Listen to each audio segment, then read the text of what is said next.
प्रभू येशू ख्रिस्ताच्या मधुर नावात आपणास सलाम.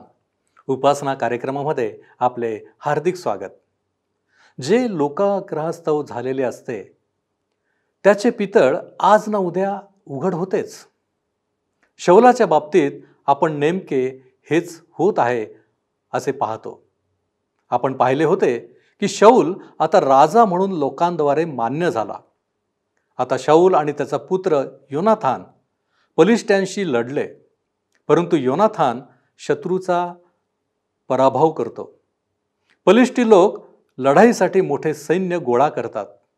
यामुळे इस्रायलचे लोक घाबरतात. शौल देखील घाबरून जातो आणि तो शमूएलाला युद्धभूमीवर होमबली व अर्पणे करण्यासाठी बोलावतो. तेथे शौलाकडून एक अपराध घडतो. इकडे योनाथान शत्रूवर धाडसी हल्ला करतो. यामध्ये शौलाने कोणता अपराध केला? त्याचा परिणाम काय झाला? योनाथानला धाडसी हल्ल्यात यश आले का? या सर्व गोष्टी आपण आजच्या अध्ययनात पाहणार आहोत. तर मग चला प्रियांनो, आपण आपल्या अध्ययनाची सुरुवात करूया. श्रोत्यांनो, ह्या दिवसांमध्ये आम्ही शमूएलाच्या पहिल्या पुस्तकाचे अध्ययन करीत आहोत आणि आज 13 आणि 14 अध्यायांवर आम्ही विचार करणार आहोत. 13व्या अध्यायात शौलाचा परमेश्वराविरुद्ध विद्रोह किंवा बंड आम्हाला पाहायला मिळतो. आता शौलाचा खरा स्वभाव दिसायला सुरुवात होत आहे. त्याचा पुत्र योनाथान ह्याला मिखमाश येथे विजय प्राप्त झाला, परंतु शौलाने स्वतः नरसिंगा वाजविला आणि त्याचे श्रेय स्वतःकडे घेतले. घमंड आणि प्रौढी ह्यामध्ये त्याने याजकाच्या भागात प्रवेश केला. शमूएलाने शौलाला धिक्कारिले आणि दाटले. इस्रायलांचे निशस्त्रीकरण प्रगट झाले. ह्या सर्व गोष्टी आता आम्ही अभ्यासणार आहोत. परंतु त्यापूर्वी मागच्या अध्यायातील 2-3 गोष्टींवर मी आपले लक्ष केंद्रित करू इच्छिते. पहिली गोष्ट की शमूएल त्यांना सांगतो की तुम्ही परमेश्वराशी विश्वासू राहा, खऱ्या अंतकरणाने त्याची सेवा करा. श्रोत्यांनो, फार आवश्यक आहे की आम्ही आमच्या जीवनामध्ये परमेश्वराशी सत्यनिष्ठ राहावे, प्रामाणिक राहावे. तो म्हणतो की तुम्हासाठी प्रार्थना करावयाची सोडून देणे हा परमेश्वराचा अपराध माझ्या हातून ना घडो. मी तुम्हास चांगला व सरळ मार्ग दाखवतो. ह्या ठिकाणी शमूएल ह्या लोकांना म्हणत आहे की माझं जे कर्तव्य आहे की मी तुमच्यासाठी प्रार्थना करावी, ते कर्तव्य मी विसरू शकत नाही. बऱ्याचशा लोकांना प्रार्थनेचे दान परमेश्वराने दिले आहे आणि माझा विश्वास आहे श्रोत्यांनो की ते दान परमेश्वराकडून प्राप्त होते. अनेक लोक वृद्ध आहेत, ते बाहेर जाऊ येऊ शकत नाहीत. अनेकांना काही आजार आहेत ज्यामुळे ते चालू शकत नाहीत. परंतु श्रोत्यांनो, अशा परिस्थितीमध्ये आपण देवाच्या लोकांसाठी प्रार्थना अवश्य करू शकता. प्रार्थना करणे ही सुद्धा एक सेवा आहे. मला अशा सर्व लोकांच्या प्रार्थनेची नितांत आवश्यकता आहे. अशा बऱ्याचशा लोकांच्या प्रार्थनेमुळे आज आमची सेवा वाढत आहे. अनेक लोक ख्रिस्ताकडे वळत आहेत. अनेक लोक तारण प्राप्त करून घेत आहेत.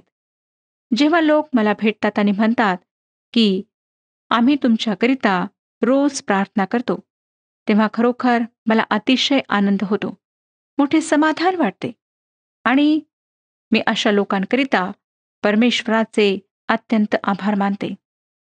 श्रोत्यांनो, तुमच्या प्रार्थनेमुळे अनेक भागामध्ये फार महान अशी सेवा होत आहे. लोक ख्रिस्ताला आपला तारणारा म्हणून स्वीकारित आहेत. प्रार्थना करणे ही एक सुसंधी आहे. आपण दुसऱ्यांकरिता अवश्य प्रार्थना करा. तुमची प्रार्थना व्यर्थ जाणार नाही. परमेश्वर ती प्रार्थना ऐकून अनेक प्रकारे आमच्या सेवेवर आशीर्वाद पाठवित आहे. शमूएल म्हणाला, तुम्हासाठी प्रार्थना करण्याचे सोडून देऊन देवाविरुद्ध पाप करण्याचा अपराध माझ्या हातून न घडो. आम्हातील प्रत्येकावर प्रार्थनेची जबाबदारी आहे. जे लोक परमेश्वराच्या सेवेत आहेत त्यांच्याकरिता आपणाला प्रार्थना करायची आहे. प्रत्येक कुटुंबाकरिता, लेकराकरिता, देशाकरिता, देशाच्या पुढाऱ्यांकरिता प्रार्थना करण्याची जबाबदारी प्रत्येक विश्वासणाऱ्या व्यक्तीची आहे. जर तुम्ही प्रार्थना करणार नाही तर कोण करणार? आम्हाला एकमेकांसाठी प्रार्थना करण्याची आवश्यकता आहे. मला माहीत नाही श्रोत्यानो की आपणापैकी किती लोक माझ्याकरिता प्रार्थना करतात. परंतु मला खात्री आहे की आपणापैकी अनेक लोक आमच्या सेवेकरिता आणि विशेष रीतीने माझ्याकरिता प्रार्थना करीत आहेत. जगामध्ये अनेक असे गरजवंत लोक आहेत ज्यांना तुमच्या प्रार्थनेची आवश्यकता आहे. त्यांच्यासाठी प्रार्थना करण्याचे सोडून देऊन देवाविरुद्ध पाप करण्याचा अपराध आपल्या हातून ना घडो ह्याची खबरदारी बाळगा. आम्ही पाहिलो श्रोत्यानो 24 आणि 25 वचनांमध्ये की शमूएल त्यांना म्हणतो, तुम्ही परमेश्वराचे भय धरा व सत्याने व जीवे भावे त्याची सेवा करा. त्याने तुम्हासाठी केवढी महत्कृत्ये केली आहेत याचा विचार करा. पुष्कळदा आम्ही फुटबॉलची मॅच किंवा हॉकीची मॅच, क्रिकेटची मॅच पाहतो. काही लोक आपल्या टीमला किती उत्साहित होऊन प्रोत्साहन देतात हे आपण पाहिलं का? उड्या मारून, हात हलवून, शिट्ट्या मारून, जोरजोऱ्याने ओरडून ते आपल्या टीमला प्रोत्साहित करतात. मला वाटतं श्रोत्यानो की जर आम्ही परमेश्वराच्या सेवेत इतके उत्साहित राहिलो तर किती चांगले होईल. आम्हाला संपूर्ण मनापासून देवाची सेवा करायची आहे. आणि मला खात्री आहे की शमूएलाच्या ह्या संदेशाच्या द्वारे आपणाला सुद्धा एक महान आशीर्वाद प्राप्त झालेला आहे. परमेश्वराने इस्रायल राष्ट्राची निवड का केली हा प्रश्न अनेकदा आमच्या मनात उठतो. ह्या प्रश्नाचे उत्तर शोधत असताना आपण लोकांकडे पाहू नका, परमेश्वराकडे पहा. परमेश्वराने ती निवड केली आणि ती पुरी आहे.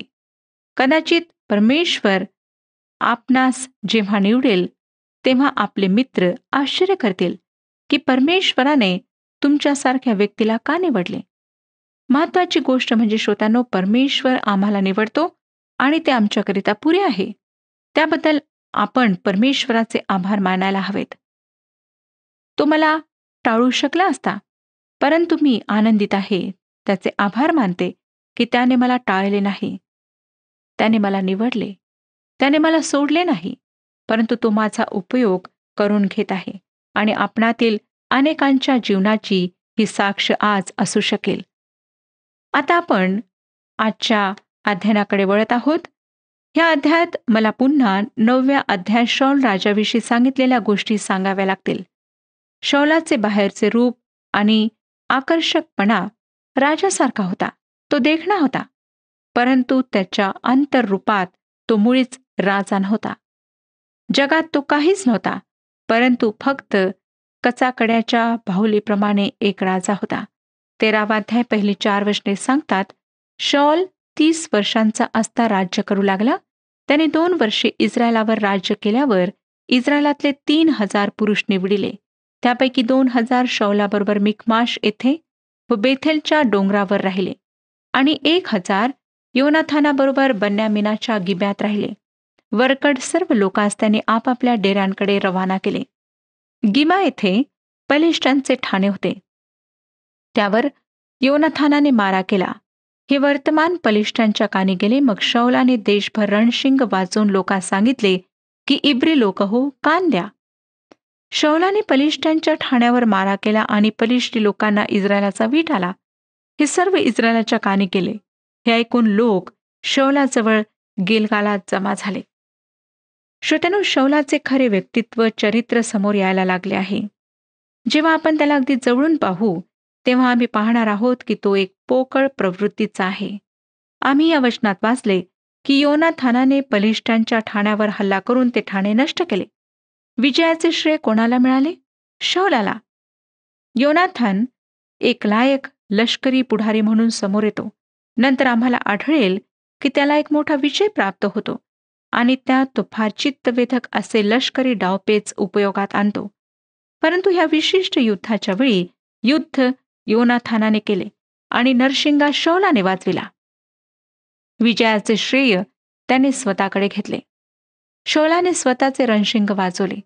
युद्ध जिंकल्याबद्दल त्याने स्वतःच्या मुलाला श्रेय दिले नाही. त्याने सगळ्या इस्रायलांना बोलावले आणि खोटा पोकळ फुशारकीचा समाचार दिला. सैनिकांना आणि योनाथानाच्या लोकांना माहीत होते की शाऊलाने दिलेला समाचार खरा नाही. शाऊलाच्या सैन्यात काही कमतरता आहे असा संशय लोकांना येऊ लागला. काय तो नम्र होता? ज्याप्रमाणे मी आधीच आपणाला सांगितले की शॉल एका खोट्या नम्रतेचे उदाहरण होते आणि ती आता प्रकाशात येत आहे. 3 अध्याय 5 आणि 6 वचने पहा. तेव्हा पलिष्ठी लोक इस्रायल लोकांशी लढण्यास जमा झाले. 30,000 रथ, 6,000 स्वार आणि समुद्र किनाऱ्यावरील वाळू इतके विपुल लोक एकवट झाले. त्यांनी बेथ आवेनाच्या पूर्वेस जाऊन मिकमाश येथे तळ दिला. आपण पेचात सापडलो आहे असे इस्रायल लोकांनी पाहिले. खरोखरच त्या लोकांस संकट प्राप्त झाले होते. तेव्हा ते गुहा, झुडपे, खडक, दुर्ग व विवरे यात लपले. श्रोत्यानो, पलिष्ठांची जी हानी झाली होती त्यामधून ते बाहेर निघालेत आणि पुन्हा इस्रायलांच्या विरुद्धात पूर्ण बळाने उभे राहिलेत. 7, 8, 9 वचने पहा. कित्येक इब्री लोक यार्देन ओलांडून गाद व गिलाद या प्रांतात गेले, पण शौल गिलगालातच राहिला व सर्व लोक थरथरा कापत त्याच्या मागून गेले.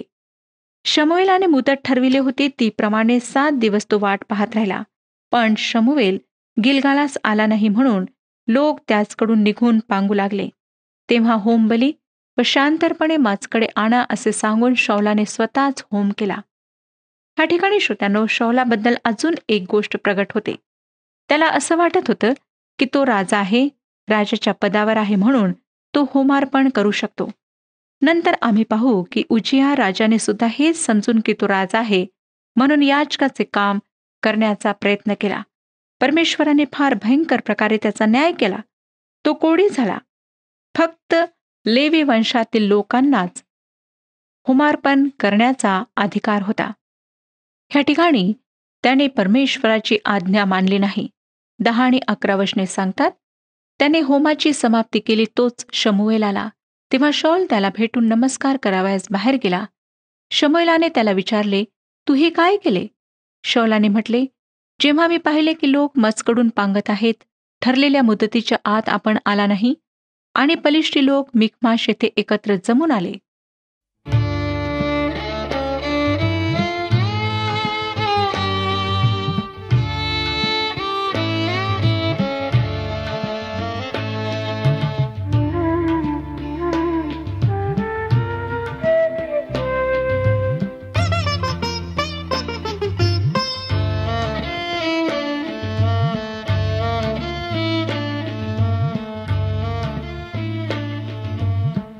कोणी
शाऊल शमूएलाची वाट पाहण्याकरिता तयार नव्हता. तो असंयमी आणि कुठल्याही गोष्टीला गृहीत धरून चालणारा होता. त्याला वाटलं की शमूएल आला नाही आणि त्याची वाट पाहण्याचे कारण नाही. याकरिता त्याच्याजवळ 3 चांगली कारणे होती. एकतर लोकांची पांगापांग झाली होती. दुसरे कारण, बलिष्ठी त्याच्या विरुद्धात येत होते. आणि तिसरे, की शमूएलाला पोहोचण्याकरिता थोडासा उशीर झाला होता. अर्थातच श्रोत्यांनो, तो सुयुक्तिक सुज्ञ होता. तो दुसऱ्यांना सगळ्या गोष्टींकरिता कारणीभूत ठरवित होता. 12वं वचन, तेव्हा मी म्हणालो, आता बलिष्ठी लोक गिलगालात येऊन मजवर हल्ला करीतील आणि मी तर परमेश्वराचा प्रसाद अजून मागितला नाही. म्हणून माझ्या मनाविरुद्ध वागणे भाग पडून मी होम केला. शाऊलाने होमार्पणाकरिता स्वतःला जबरदस्ती केली आणि परमेश्वराला प्रार्थना केली. मी तुम्हाला सांगू इच्छिते श्रोत्यानो, की तो खोटे बोलत होता. तो फार चांगला आणि धर्मनिष्ठ आहे हे खोटे खोटेच वरवर दाखवित होता. आता हा खरा शाऊल आमच्या समोर हळूहळू प्रगट होत आहे. 13 आणि 14 वचने, शमूएल शाऊलास म्हणाला, तू मूर्खपणा केला. तुझा देव परमेश्वराने तुला केलेली आज्ञा तू मानिली नाही. मानिली असती तर परमेश्वराने इस्रायलावर तुझे राज्य निरंतरचे स्थापिले असते. पण आता तुझे राज्य कायम राहावयाचे नाही. परमेश्वराने आपल्यासाठी आपल्या मनासारखा मनुष्य घडून त्यास आपल्या लोकांचा अधिपती नेमिले आहे. कारण परमेश्वराने तुला केलेली आज्ञा तू पाळली नाही. शाऊलाला प्रथमच सांगण्यात आले होते की जर तो परमेश्वराच्या आज्ञा पाळील तर त्याला आशीर्वाद मिळेल आणि पाळणार नाही तर त्याच्यावर न्याय प्रगट होईल. अधिकाऱ्याला परमेश्वराच्या आज्ञा पाळणे आवश्यक आहे. आजच्या जगाला अशा अधिकाऱ्याची आवश्यकता आहे ज्याच्यावर परमेश्वराचा अधिकार चालतो. आमची समस्या आहे श्रोत्यानो, की आमचे अधिकारी तसे नाहीत. अर्थातच जोपर्यंत येशू ख्रिस्त पुन्हा या पृथ्वीवर येत नाही तोपर्यंत तशा प्रकारचा अधिकारी आम्हाला प्राप्त होणार नाही. हा परमेश्वराचा अंतिम उद्देश हा पृथ्वीकरिता आहे. शाऊलाने परमेश्वराच्या आज्ञा पाळल्या नाही म्हणून परमेश्वराने दुसऱ्या व्यक्तीला राजा म्हणून निवडले आहे. तो त्याला थोड्या वेळाने समोर आणणार आहे, प्रकट करणार आहे. शमूएलाला सुद्धा अद्याप माहीत नाही की तो होणारा राजा कोण असणार. 15 ते 17 वचने पुढे सांगतात, मग शमूएल तेथून निघून गिलगालाहून बन्यामीनाचे गिबा येथे गेला. शाऊलाने आपल्याबरोबरची माणसे मोजिली, ती 600 भरली. शाऊल, त्याचा पुत्र योनाथान व त्यांच्याबरोबर असलेले लोक बिन्यामिनाचे गिबा येथे राहिले. पलिष्टी मिखमाश येथे तळ देऊन राहिले. मग पलिष्टांच्या छावणीतून लुटालूट करणारे लोक 3 टोळ्या करून निघाले. एक टोळी शुवाल नामक प्रांताकडे अफ्रातच्या वाटेने गेली. युद्ध अगदी सुरू होण्याच्या बेतात होते. ह्या ठिकाणी आम्हाला निशस्त्र होण्याचा खरा धोका दिसणार आहे. 18 ते 21 वचने, दुसरी टोळी बेथ होरोनाच्या वाटेने गेली आणि तिसरी टोळी सबोयिम खोऱ्याकडील प्रांताच्या वाटेने रानाकडे गेली. इस्रायलाच्या अवघ्या देशात कोणी लोहार मिळत नसे, कारण इब्री लोकांस तरवारी अथवा भालेकरिता येऊ नयेत असा बलिष्ठांचा उद्देश होता. फाळ, कुदळ, कुऱ्हाड व दाताळे यास धार लावायची असली तर सर्व इस्रायल लोक बलिष्ठांकडे जात. त्यांची दाताळी, कुदळी, फाळ, कुऱ्हाडी व पराण्या ही बोथट राहत. बलिष्ठांनी इस्रायलांना निशस्त्र केले तरी सुद्धा इस्रायलांना फाळ, कुदळी, कुऱ्हाडी, विळे इत्यादी ठेवण्याची परवानगी होती. परंतु त्यांना धार लावण्यासाठी त्यांना मात्र बलिष्ठांकडे जावं लागत असे. त्यामुळे बलिष्ठांना इस्रायलांजवळ हत्यारे आहेत किंवा नाही हे पाहण्याची चांगली संधी मिळत असे. 22 आणि 23 वचने, ह्यामुळे युद्धाच्या समयी असे झाले की शाऊल व योनाथान यांच्याबरोबर असलेल्या कोणाही मनुष्याच्या हाती तरवार किंवा भाला नव्हता. शाऊल व त्याचा पुत्र योनाथान यांच्यापाशी मात्र ही हत्यारे होती.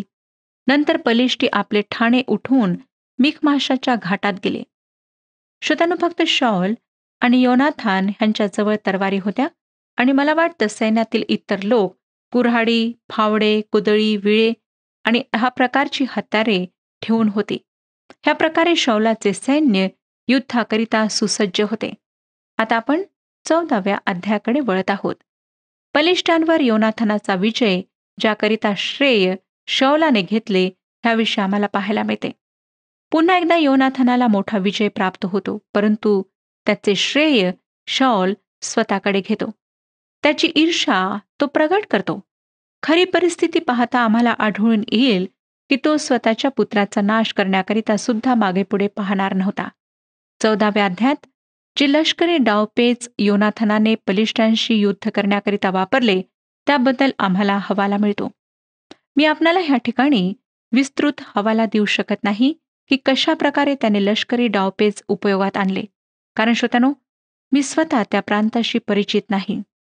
योनाथानाचा डाव होता त्याच्या लोकांना अरुंद मार्गाने नेणे. अगदी कमी हत्यारे असताना त्यांना युद्ध करायचे होते, परंतु ते संख्येमध्ये असंख्य होते. आम्ही ह्याविषयी विस्तृत प्रमाणात नंतर पाहणार आहोत. त्याआधी जो आध्यात्मिक पाठ या ठिकाणी आहे त्याकडे आपण लक्ष लावूया. 1 ते 18 वचने, 14वा अध्याय 1 ते 18 वचने. एके दिवशी शौलाचा पुत्र योनाथन आपल्या शस्त्रवाहक तरुण सेवकाला म्हणाला, चल, आपण पलीकडे बलिष्ठांचे ठाणे आहे तेथे जाऊ. पण त्याने हे बापास कळविले नाही. शौल गिब्याच्या सीमेवर मिग्रोन येथील डाळिंबाच्या झाडाखाली राहिला होता व त्याचबरोबर सुमारे 600 लोक होते. अहिया बिन अहिटूब, इक्खाबोदाचा भाऊ, बिन फिनहास बिन एली शिलोत परमेश्वराचा याजक होता. तो एफोद धारण करून त्याचबरोबर होता. योनाथान गेला हे लोकांस माहीत नव्हते. ज्या घाटांनी योनाथान बलिष्ठांच्या छावणीकडे जाऊ पाहत होता त्यांच्या एका बाजूला एक व दुसऱ्या बाजूला एक असे 2 सुळके होते. एका सुळक्याचे नाव बोसेस व दुसऱ्याचे नाव सेने असे होते. एक सुळका उत्तरेकडे मिकमाशासमोर व दुसरा दक्षिणेस गिब्यासमोर आहे. तेव्हा योनाथानाने आपल्या शस्त्रवाहक तरुण सेवकास म्हटले, चल, आपण त्या बेसुनत लोकांच्या ठाण्याकडे जाऊ. कदाचित परमेश्वर आपले कार्य करेल. परमेश्वराला बहुत लोकांच्याद्वारे किंवा थोडक्यांच्याद्वारे सुटका करण्यास हरकत नाही. त्याच्या शस्त्रवाहकाने त्यास म्हटले, आपल्या मनास येईल ते सगळे करा. तेथे चला, आपल्या मर्जीस येईल त्यात मी आपल्याबरोबर आहे. योनाथान म्हणाला, पहा, आपण त्या मनुष्याजवळ जाऊन त्यांच्या दृष्टीस पडू. ते जर आपल्याला म्हणाले की थांबा, आम्ही तुमच्याकडे येतो, तर आपण जागच्या जागी थांबू, त्यांच्याकडे वर जाणार नाही.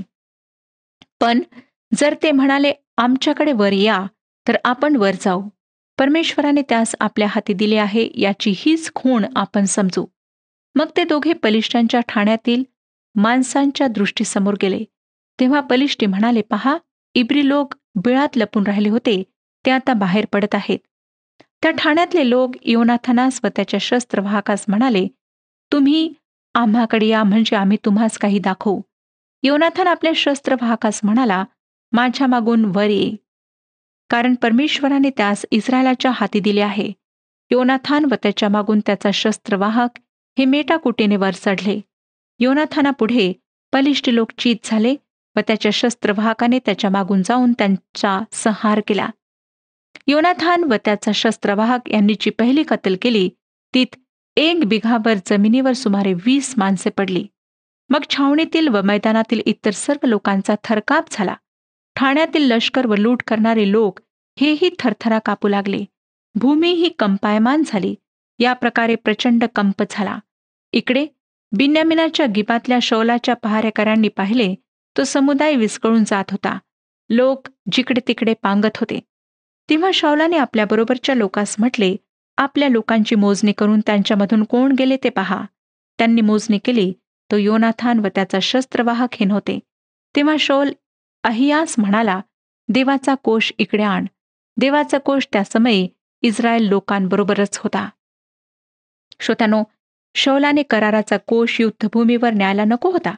ज्याप्रमाणे आम्ही शमूएलाच्या दिवसात पाहिले की इस्रायल लोकांनी कराराच्या कोशाचा उपयोग अंधविश्वासामुळे, भ्रमामुळे केला, हे समजून की त्यांच्या युद्धात तो त्यांना मदत करेल.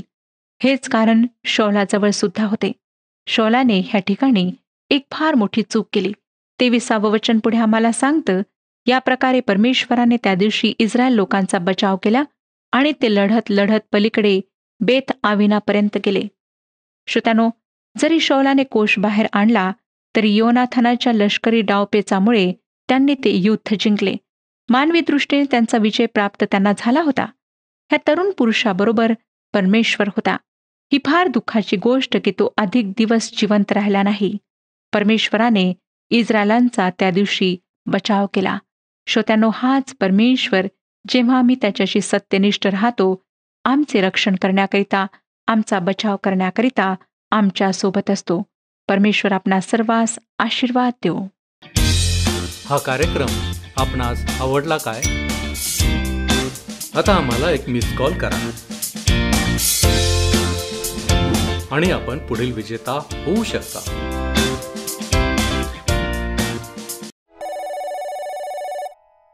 प्रियांनो, आज आपण पाहिले की अधिकाऱ्याला परमेश्वराच्या आज्ञा पाळणे आवश्यक आहे.